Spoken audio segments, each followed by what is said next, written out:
Welcome to the Motherhood Alliance podcast, the podcast dedicated to empowering moms and families on their health and wellness journey. I'm Brittany Sutner. And I'm Drea Brit. Together, we're here to explore holistic approaches that go beyond conventional medicine.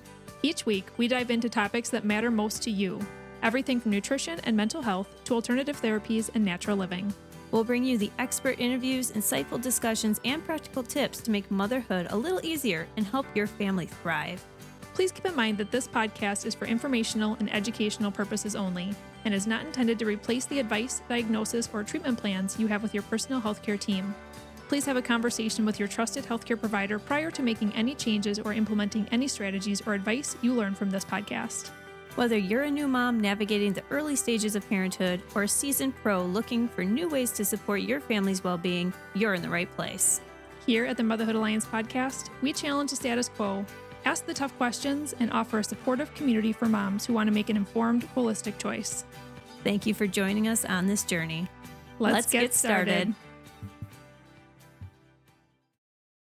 Hi, we are Britt and Drea from motherhoodalliance.com, and we are excited to welcome you to a 4-episode series with Sandra Carpenter, who is a board-certified, full-time classical homeopathic practitioner and the owner of Source Healing Homeopathy.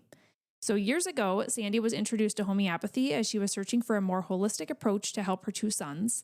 And in 2017, after a 25-plus year career as a civil engineer, she realized that homeopathy was a career she wanted to pursue, so she did the one thing she said she would never do. She went back to school.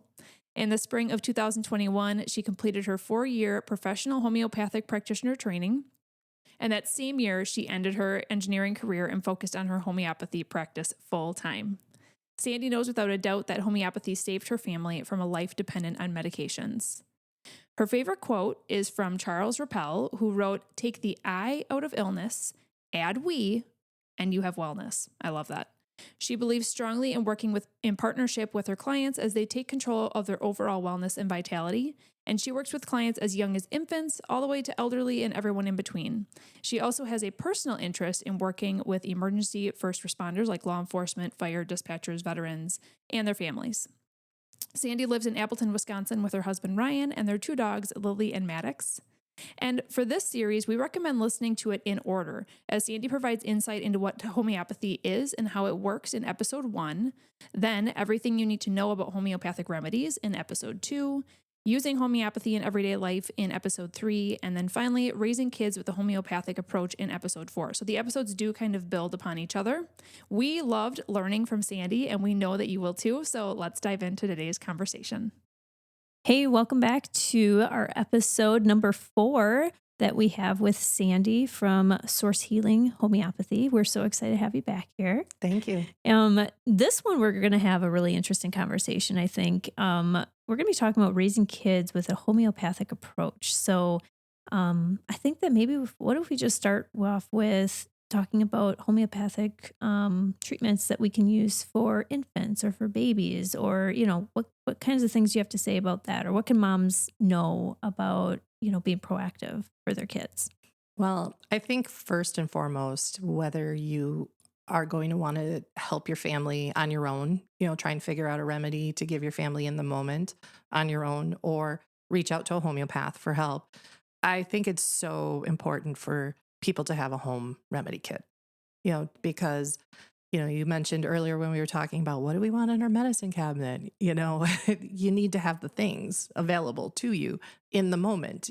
3 a.m., you might not be able to find a homeopathic remedy at Walgreens. Yeah, or want to leave.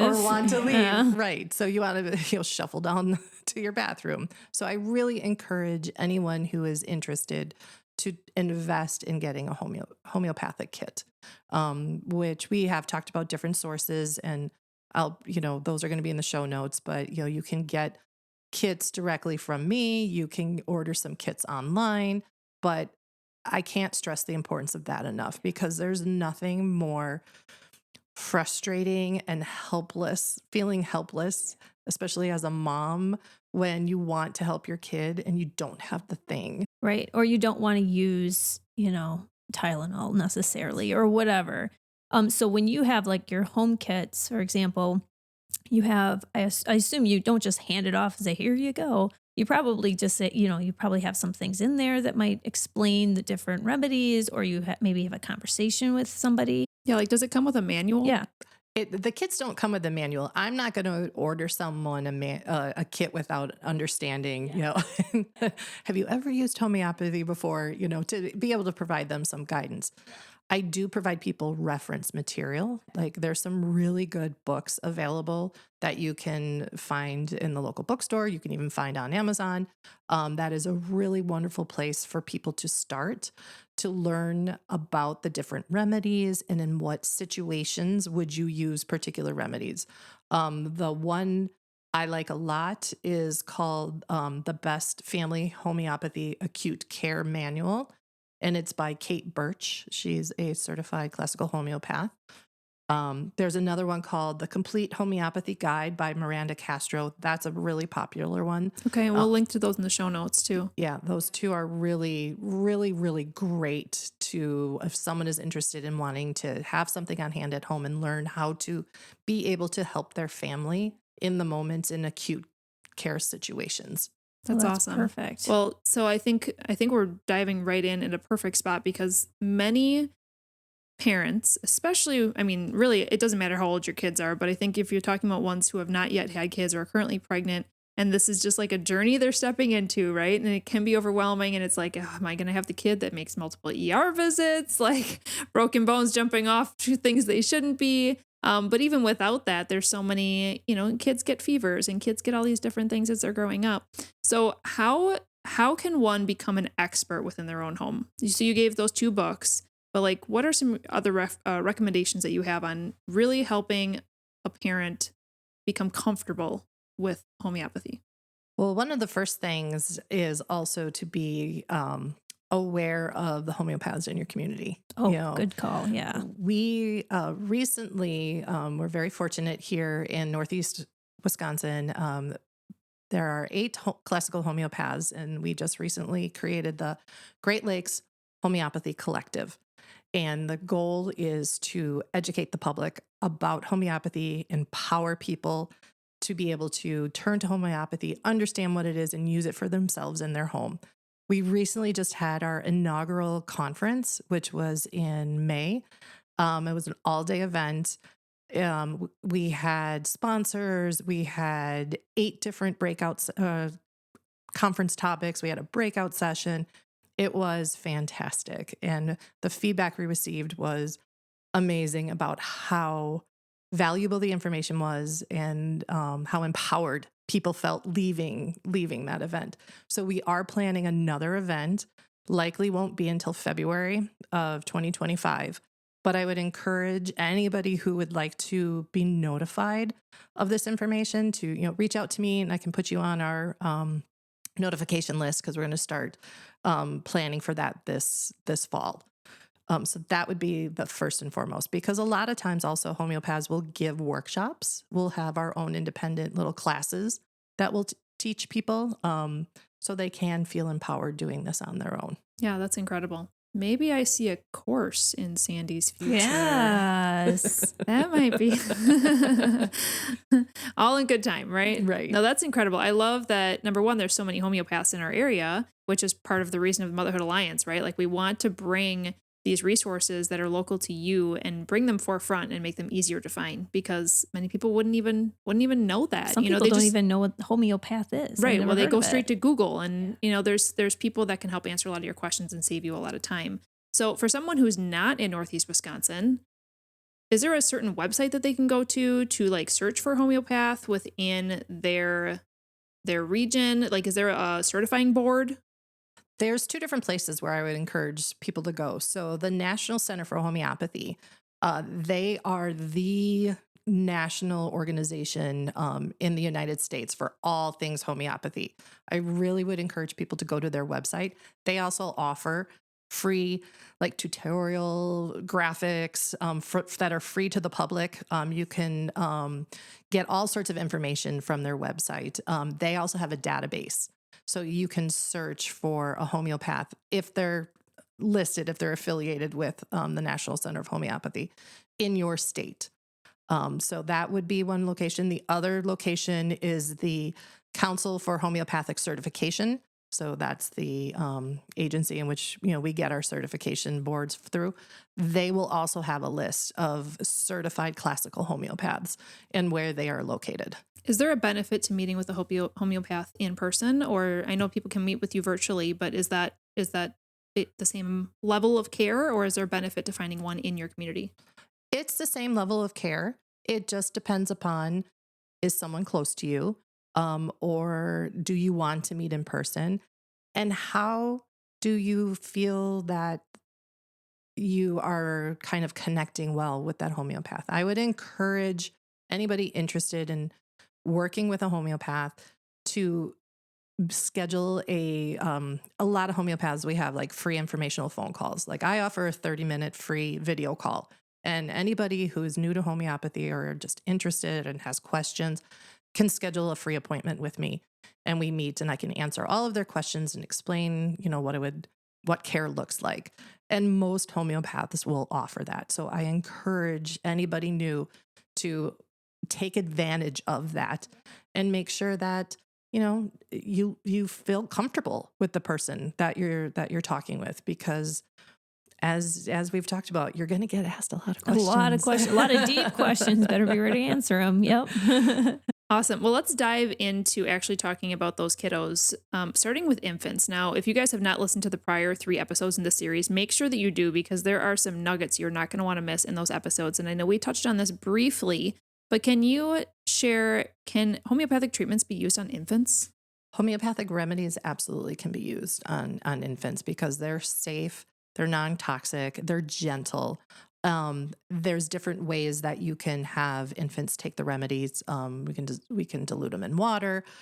Some common symptoms, that we would see with infants, babies who are experiencing symptoms from maybe colic. Oh, that would be a big one. That is a big one.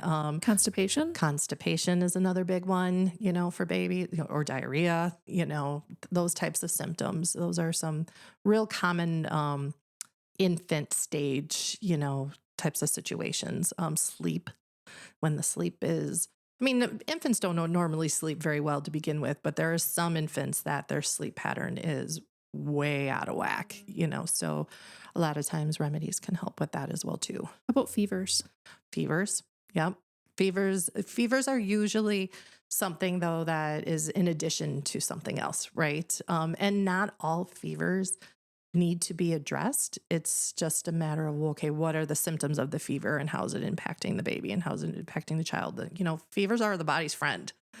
There's a purpose for the fever, but just like with everything, if something kind of gets stuck in an intense state, then we want to help support so that it can get moved through. Yeah.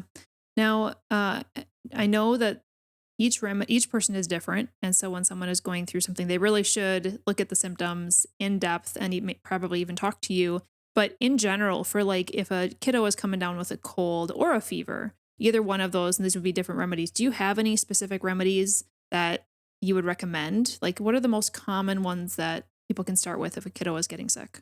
Well, the most common one, and this is especially, it's for those situations where it comes on out of the blue. It's suddenly like your kiddo was running around and was totally fine, and now they're like laying out on the couch and you're like, what the heck just happened? So something that happens like suddenly intense out of the blue, aconite.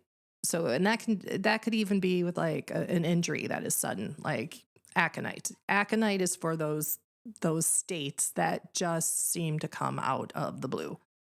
So that is a good one to always think. And if you have that one on hand, to give aconite. Well, if you have your home kit, then you do have it on hand. So. Yes, you do. So I would definitely have aconite. And, another one, and again, I caution, you don't always just grab this. You have to look at the specific nature of the symptoms. But you mentioned fever states, belladonna is a very common for a fever state, but it's the fever state where their eyes are glossed over, or if your kiddo's not feeling well and has other symptoms, but they have the glossy eyed and they're hot and there's just this, heat about them and they're kind of glazed over and their pupils are big, that's likely going to match a belladonna state. But if they don't have that kind of red, flush, glossy eyed look, then I would not grab for belladonna. If it came on sudden, always start with aconite. What about tummy aches? Is there something that can help with tummy aches? Because now remedies are typically, we've talked about this in the remedy episode, so please go back and listen to that. But they're typically these little pellets that you dissolve under your tongue, right? So it's not like it's something that you're drinking and putting into your stomach, Right. But what about tummy aches? Yeah, there are quite a few remedies for tummy aches, symptoms from tummy aches, vomiting, nausea. That can be very specific though. What is making that better or worse? We all probably have had the situation with the kiddo that they had an upset stomach but they were thirsty and they drank the water and then immediately threw the water up. That's going to be a very specific remedy. I would encourage you to get one of those 2 reference books that I just talked about, because they will break down the differences for tummy aches. There are some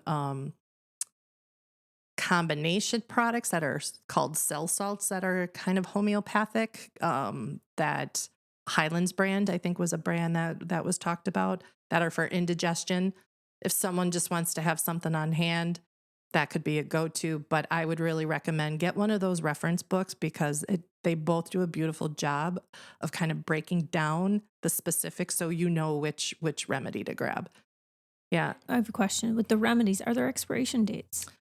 The vials that you buy over the counter will have an expiration date because FDA law requires that you have to.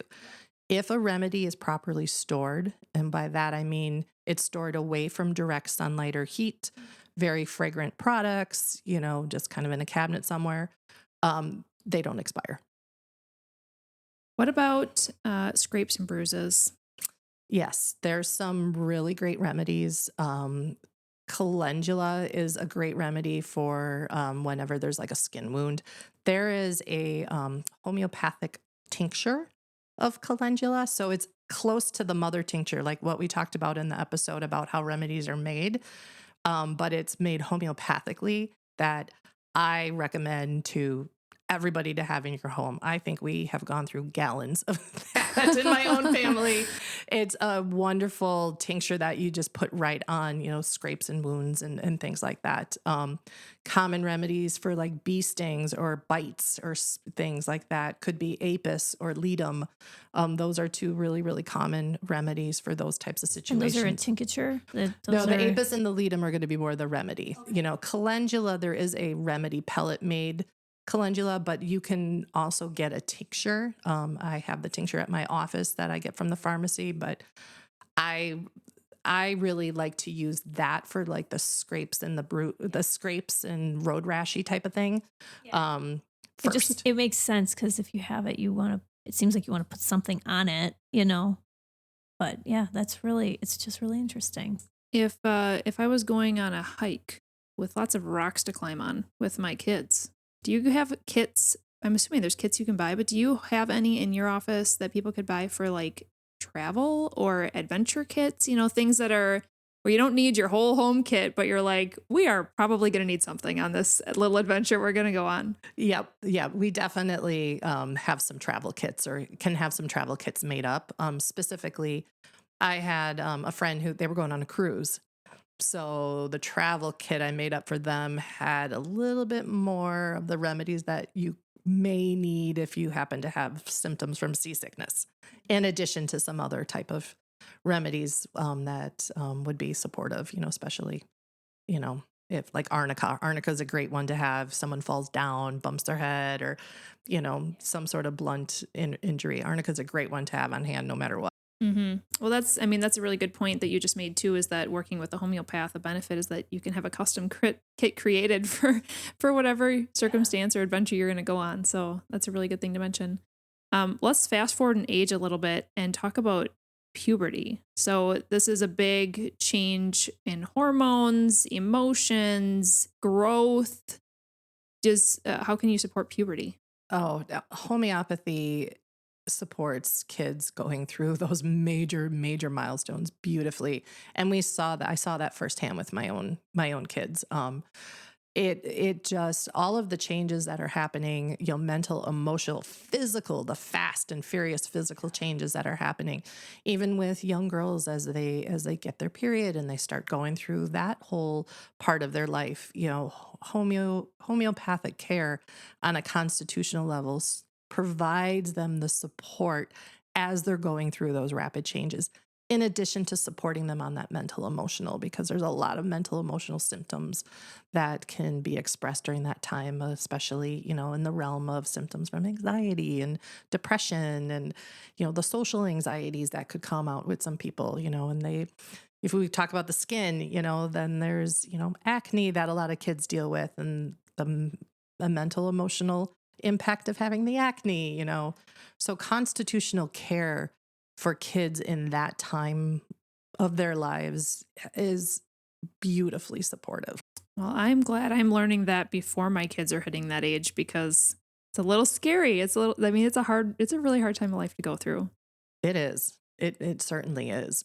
And then we adjust, it isn't just they're on one remedy through that whole phase, because they're not the same person through that whole phase. So you're constantly adjusting to what is the need that needs to be met. So like if I'm thinking puberty too, a lot of like acne and things like that, to have support through homeopathy is amazing. But do you see with your clients, are they working with like nutritionists, or are they working with like functional medicine along with homeopathy, or do they tend to have results, see a lot of results with just homeopathy? What do you see? I have a combination. I do have some clients that are seeing other practitioners with other modalities. And that's wonderful. That's wonderful. And then I have some clients who were with other modalities and then started to work with me. With the puberty piece of it too, I also have clients that were referred to me from counselors. And so they're seeing their counselor, and their counselor referred them to me for additional support. And then what's beautiful about that is the counselor and I can work together as a team to help support the client through those phases. I can see that being amazing. Yeah. Yeah. Yeah. I mean, this episode here, we're just touching the surface, but I feel like this is so encouraging to know that it really can help with any of these challenges that we experience as parents. So to wrap this up, I do want to mention that Sandy is offering $10 off an acute care consultation and 10% off of a home remedy kit to any of the listeners. If you want to connect with her, just reference the Motherhood Alliance podcast and you can take advantage of those. And again, she is located in Appleton, Wisconsin, but if you are not near this area, she does offer virtual services as well. So Sandy, I think that this has been such an enlightening series. We have learned so much. We've covered so much through these 4 episodes. So I encourage you guys to go back and listen to all 4 if you haven't already. But I think it's been incredible to know that we have homeopathic remedies at our fingertips. I know for sure I am interested in those home kits and just learning more and continuing to learn more from you. So how can people connect with you? You can find me at my website, sourcehealinghome.com. I'm also on Facebook and Instagram, but it's probably easiest to go to my website. You can email me from there, or you get my email address. You can even book one of the free 30-minute, video calls that I talked about right from my website that way too. Awesome. Thank you so much for helping our families to be healthy. Oh, well, thank you both for this. This was so much fun. So much fun. If you enjoyed this episode, would you consider leaving a rating or review or sharing it directly with a friend who could benefit from the information? We know that you're a busy mom or caregiver, and our goal is to make your life easier by bringing tips and tricks directly from experts into your earbuds. By sharing this episode with someone you love, you can play a critical role in helping to make their life easier as well. We appreciate your time, and thank you for being a part of the Motherhood Alliance family.